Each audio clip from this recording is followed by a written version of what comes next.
नमस्कार, अनुष्का's homemade recipe चॅनलवर आपले स्वागत आहे। आज आपण बनवणार आहोत रवा आलू टिक्की।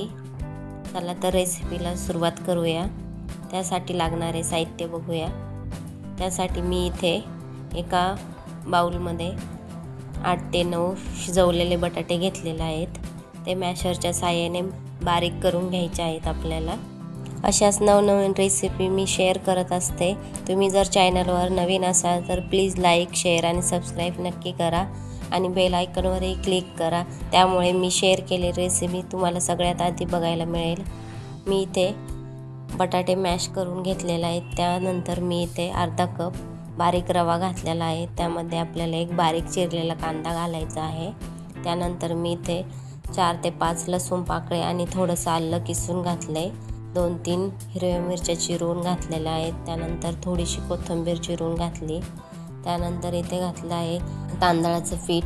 त्यानंतर 1 चमचा चिली फ्लेक्स, अर्धा चमचा घरचा मसाला, अर्धा चमचा चाट मसाला आणि अर्धा चमचा धने पावडर, 2 चिमूटभर हळद आणि चवीनुसार मीठ घातलेलं आहे। त्यानंतर आपण हाताने हे पिठाचा गोळा मळून घ्यायचा आहे। त्यात पाणी आपल्याला बिलकुल घालायचं नाहीये। रवा आलू टिक्की ही पटकन होते, त्यामुळे तुम्ही मुलांच्या टिफिनसाठी किंवा सकाळच्या नाश्त्यासाठी बनवू शकता। खायला खूप छान लागते। साधारण 8 ते 9 बटाट्यामध्ये 12-13 आलू टिक्की बनते। तुम्हाला जर जास्त बनवायची असेल तर तुम्ही जास्तही माप घेऊ शकता। तर छोटे छोटे गोळे घेऊन आपण टिक्की बनवून घेणार आहोत। तुम्ही तव्यावर फ्राय पण करू शकता। या पद्धतीने सगळी टिक्की बनवून घ्यायची आहे आपल्याला।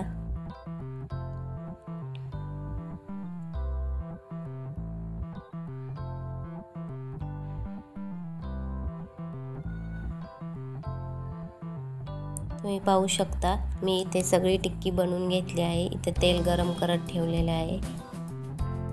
आपल्याला इथे मोठा गॅस करायचा नाहीये, मीडियम गॅसवरती तळून घ्यायचा आहे। तुम्ही जर मोठा गॅस केला तर आतनं कच्चं राहते आणि वरनं कलर येतो, त्यामुळे मीडियम गॅसवरती तळायचं आहे।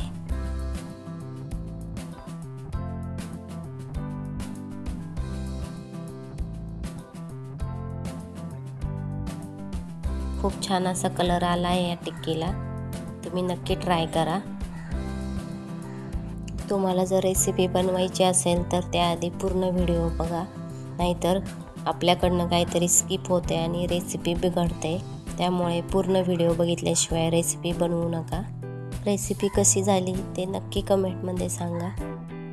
असेच व्हिडिओ पाहण्यासाठी चॅनलला सबस्क्राईब करा आणि बेल आयकॉनवरही क्लिक करा। धन्यवाद।